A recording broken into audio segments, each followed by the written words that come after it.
का हादसा तब तक जन्म लेता है लाल बादशाह।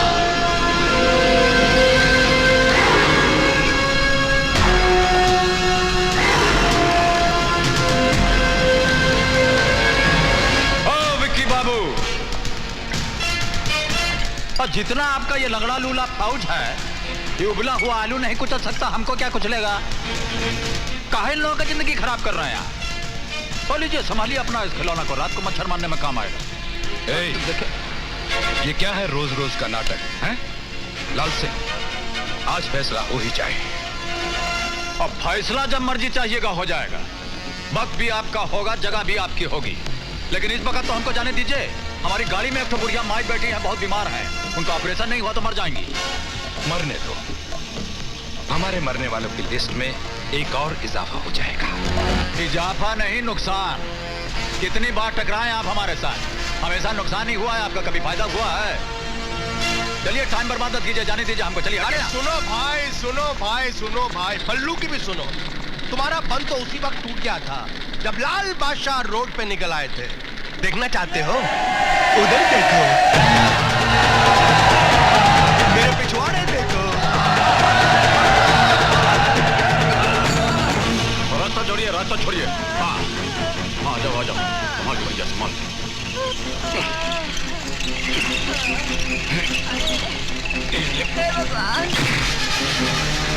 ओहो, तो आप हैं लाल बादशाह।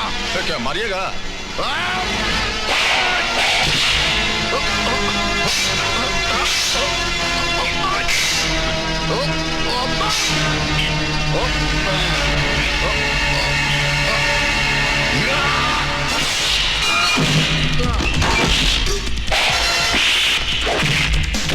ले जाइए इनको यहाँ से।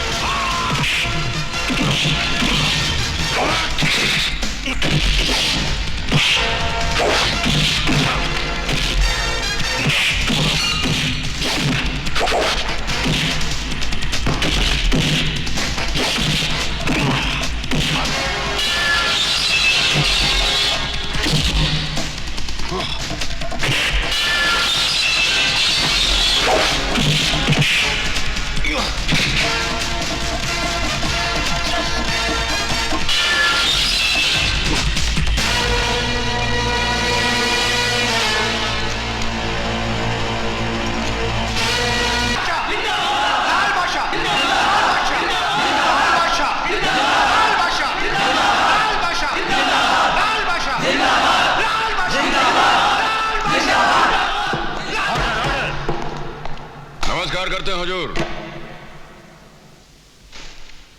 योर ऑनर, लाल बादशाह ने पूरे इरादे के साथ बड़ी बेरहमी और बेदर्दी से समाज सेवक जब्बर सिंह का कत्ल किया है। वो समाज सेवक जो इंसानों को उनके जीने का हक दिलाता था, गरीबों के दुख दर्द में काम आता था, उस इंसान को जिंदगी से घसीट करके मौत के अंधेरे में इसने फेंक दिया है। योर ऑनर, यह कत्ल इंसानियत के दामन पर शर्मिंदगी का ऐसा दाग है जो कभी नहीं धुल सकता। मैं अदालत से दरखास्त करता हूं कि इस जुल्म के लिए लाल बादशाह को ऐसी कड़ी सजा दी जाए जो दुनिया के तमाम मुजरिमों के लिए एक इब्रत हो, एक सबक हो। वाह वकील साहब, वाह! इतना जोश और खरोश के साथ अभी आप बोले हैं, इतना धुरंधर स्पीच दिए हैं कि किसी भी बेगुनाह को आप फांसी के तख्ते पे चढ़ा देंगे। देखिए, हमारी बात सुनिए, हम बताते हैं आपको। ये जौन जबरवा मरा है, ये इंसानों के लिए जिंदगी नहीं मौत का सामान था। इसकी हरकत से न जाने कितने लोग अपना दम तोड़ दिए हैं, जानते हैं? न जाने कितनों का जनाजा निकल चुका है, कितनों का अर्थी उठ गया है। कुछ मालूम है आपको? बस ससुरा हमको कहीं गली में दिख जाए तो उसका सीने में गोली दाग देंगे हम। और इसीलिए तुमने उसका खून कर दिया। किया हो तो ना। ये जुमले बोल के तुम कानून और अदालत को गुमराह नहीं कर सकते लाल सिंह। सरेआम तुमने जब्बर सिंह की हत्या की है। अच्छा, चलिए मान लीजिए कि हमने सरेआम सरे बाजार हत्या की है, और 10-20-50 आदमी तो हमको देखा होगा। और चलिए 10-20-50 छोड़ दीजिए, एक आदमी तो हमको देखा होगा। हर बार तुम गुनाह करके बच जाते हो क्योंकि तुम्हारे खिलाफ कोई गवाही देता ही नहीं है। तो हम क्या करें हुजूर? अब बात करने से कहीं कोई कानून बनता है, आप तो अच्छी तरह जानते हैं। वकील साहब की तरह किताब पढ़े हैं कानून पे, एक आध किताब हम भी पढ़े, हमको भी मालूम है। जानते हैं, जब तक गवाह इस कटघरा के अंदर खड़ा होकर के हुजूर से नहीं बोलेगा कि मिलाड, हमने अपनी आंखों से लाल बादशाह को कत्ल करते हुए देखा, हम चश्मदीद गवाह हैं, तब तक हम सिर्फ मुल्जिम हैं, मुजरिम नहीं। हाँ, अगर हम खूनी साबित कर दिए जाए तो हुजूर बोलेंगे कि तमाम गवाहों और सबूतों को मद्देनजर रखते हुए अदालत लाल बादशाह को मुजरिम करार देती है और ताजरात हिंद दफा 302 के तहत फांसी की सजा देती है। उसके बाद खुशी से हम फांसी का फंदा अपने गले में डाल लेंगे, और जब गवाह नहीं है तो फांसी का फंदा हम कहां डालेंगे बोलिए? Order order. अब बोलिए, हमारा मुंह क्या ताक रहा है? 2 घंटे से खड़ा खड़ा वहां भाषण दे रहे हैं और ये टिपी पर ये टाइपराइटर चला रहे हैं, कोनो गवाह नहीं ला रहा है। कहिए बोलो जी, हम ठीक कर रहे हैं कि नहीं? आप हमेशा ठीक कहते हैं। और तो हिलते कहां हैं? कोई सबूत या गवाह ना होने के कारण अदालत लाल बादशाह को निर्दोष करार देते हुए बाइज्जत बरी करती है। नमस्कार करते हैं हुजूर। लाल बादशाह, लाल बादशाह, लाल बादशाह, लाल बादशाह, लाल बादशाह, लाल बादशाह, गरीबों का राजा, लाल बादशाह, लाल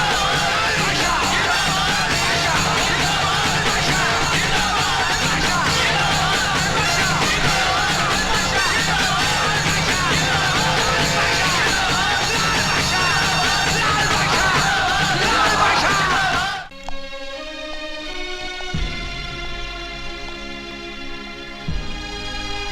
ये तू क्या कर रहा है लाले?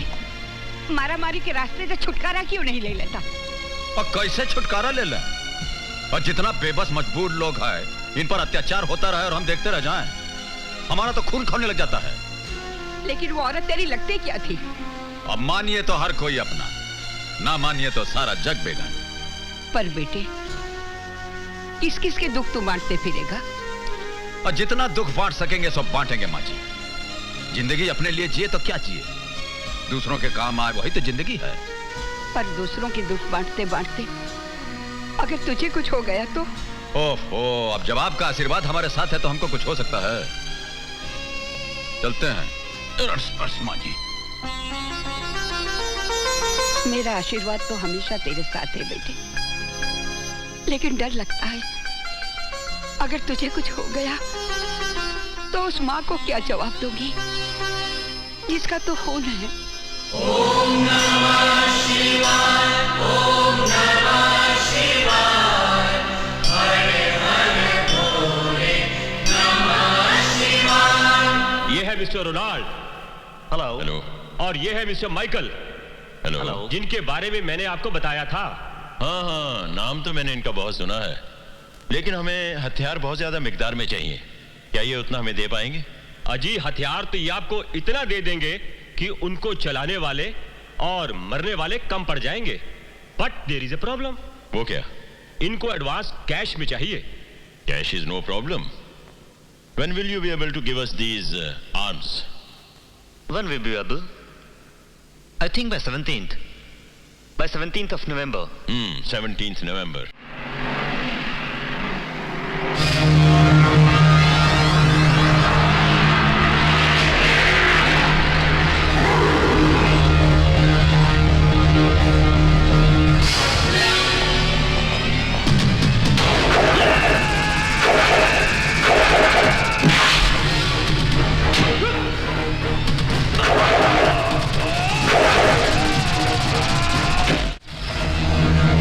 लाल बादशाह, हमारे सामने से हट जाओ वरना।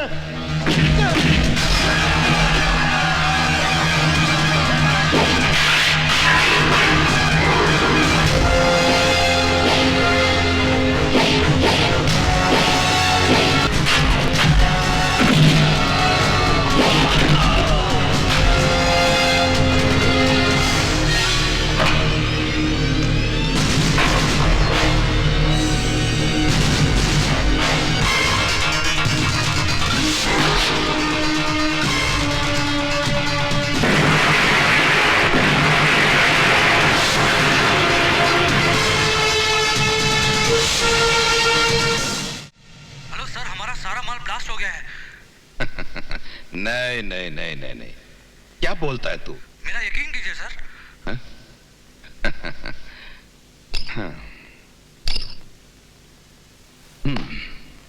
पागल हो गया ये। सुना तुमने? पागल हो गया है। कहता है हमारा सारा माल आदमियों समेत ब्लास्ट हो गया है। ऐसा हो नहीं सकता, समझे? कभी नहीं। मगर ऐसा हुआ है। क्या हुआ है? हाँ? बोल। हमारा सारा माल ब्लास्ट हो। नाम क्या उसका? बोल बोल मुझे, नाम क्या है? लाल बादशाह।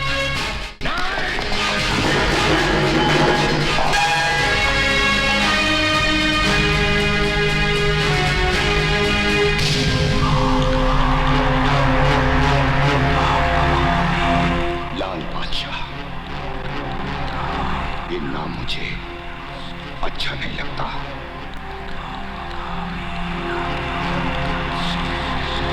बिटाना होगा।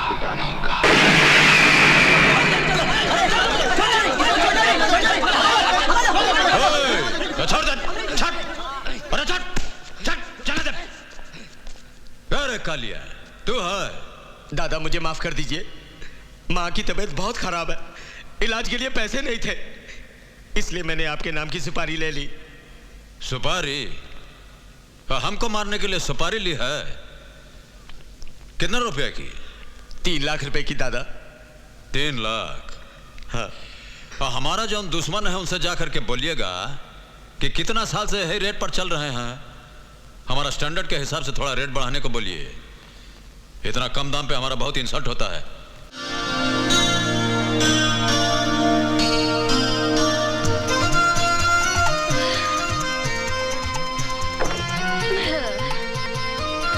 ओ किरण मेम साहब।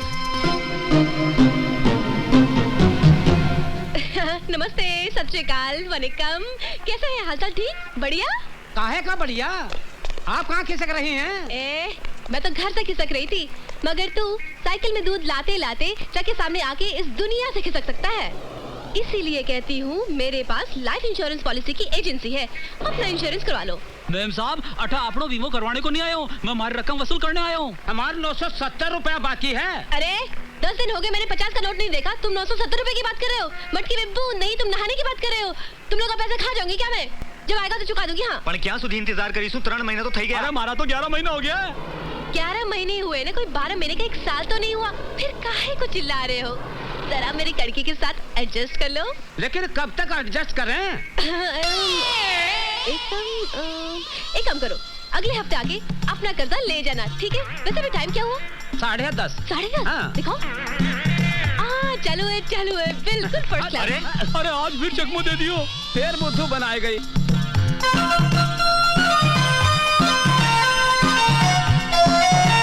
Good morning. Hi. Good morning. Good morning madam. Good morning. कैसे हो कालू? मैं तो ठीक हूँ, पर साहब बहुत गुस्से में हैं, बहुत देर से आपका इंतजार कर रहे हैं। जाइए। Good morning sir. काहे का गुड मॉर्निंग? सर, आपके इस बैड मूड को गुड मूड में जरा एडजस्ट कीजिए ना। Just shut up. चलिए, आपके शट अप को मैंने थैंक यू के साथ एडजस्ट किया। कहीं कैसे बुलाया मुझे? ये देखो, ये लेटर हेड ऑफिस से आया है। तुम्हारी पूरी करियर में तुमने सिर्फ 4 पॉलिसियां बनाई, जिसमें से 2 मारे गए। एक अपनी बीवी से तंग आकर बिजली के खंबे से लटक के मारा, और दूसरा लोकल ट्रेन से कूद गया। लेकिन सर, मैंने चलती ट्रेन से किसी को धक्का थोड़ी दिया था, और किसी को रस्सी से बांध के खींचा था। वो दुनिया से बोर हो गए थे सर, इसलिए पर लोग भी एडजस्ट हो गए। अगर 1 महीने के अंदर अंदर तुमने 40 लाख की पॉलिसियां नहीं बनाई, अपना कोटा पूरा नहीं किया, तो समझ लो तुम्हारी एजेंसी खत्म। बाल बच्चे भूखे मर जाएंगे सर। फिर झूठ बोल रही हो। सर, जब नौकरी होगी तो पैसे होंगे, पैसे होंगे तो शादी होगी, जब पैसे नहीं होंगे तो शादी कहाँ से होगी सर? और जब शादी नहीं होगी तो बच्चे कहाँ से होंगे सर? ओफो, तुम बातें बहुत करती हो। काम करो, 40 लाख का कोटा पूरा करना है। वो हो जाएगा साहब, मैं करके दिखाऊंगा सर। I promise. मैं बताऊंगा। बातें बनाने से कुछ नहीं होता, करके दिखाओ, वरना। सब परेशान क्यों होते हैं? छोटी मोटी मुश्किलों के साथ आप जरा मुस्कुरा के एडजस्ट कीजिए, आपकी लंबी जिंदगी एक छोटी सी दुनिया के साथ एडजस्ट हो जाएगी sir. Just shut up. Sir, मैं कुछ आपसे। And get out. सर, मेरी बात तो। आउट। सर, मेरी बात तो सुनिए। आउट। मुझे कुछ नहीं सुनना है। आउट। सब।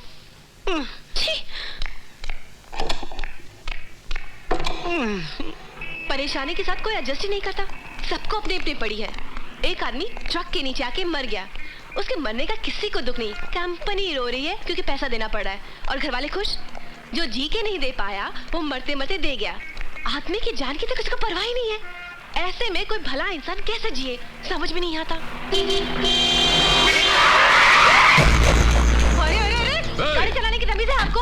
हर कार वाला यही समझता है ये सड़क उसकी बाप की जायदाद है और पैदल चलाने वाला बिल्कुल बेकार। कुछ लेके निकल जाओ भाई। ए देवी जी, अब बोलिएगा 105 मील की रफ्तार से, देखिएगा गगन की ओर और चलिएगा ऐसे जैसे अल्फ्रेड पार्क में टहलने निकली आए तो माथा तो फूटेगा ही आपका। अरे अरे, कसूर कोई और करे और इल्जाम किसी और पे, शराफत का जमाना ही नहीं रहा। अब चाहती क्या है मैम साहब, ये तो बोलिए, जुर्माना भर दें? जान का भी कोई जुर्माना होता है? चलिए माफ किया आपको, लेकिन हमें घर तक छोड़िए, हमें घर जाना है। हाँ। ओहो, तो ऐसा बोलिए ना कि आपको लिफ्ट चाहिए। चलिए गाड़ी में बैठ जाइए, छोड़ देते हैं घर। आप शक्ल से तो आदमी शरीफ लगते हैं। और जब शरीफ है तो शरीफ ही लगेंगे ना। वो भी। कहाँ जाना है बोलिए? घंटा घर के पास। ठीक। वैसे आप काम क्या करते हैं? जान के क्या कीजिएगा? हाँ? अरे भाई, काम जानने से आदमी की नेचर के बारे में मालूम पड़ता है, उसके स्टेटस के बारे में जानकारी बढ़ती है, उसकी पॉलिसी के बारे में ज्ञान बढ़ता है। मैं इंश्योरेंस एजेंट हूँ, आपने कभी अपना इंश्योरेंस किया है? और इंश्योरेंस की क्या जरूरत है? अरे भाई, अभी आप गाड़ी चलाते चलाते मुझसे टकराने की जगह किसी ट्रक से टकरा जाते तो आपकी गाड़ी के साथ साथ आपका भी कबाड़ा हो जाता ना। भगवान न करे कहीं कुछ हो जाता तो आपके घर वाले परेशान होते ना। ये आपका मकान आ गया है, चलिए। घर तो आता ही रहेगा, लेकिन मैं तो आपके भले के लिए इंश्योरेंस की बात कर रही थी। चलिए उतरिए, यहाँ से आपका घर बहुत नजदीक है। हाँ, वो उतरिए ना।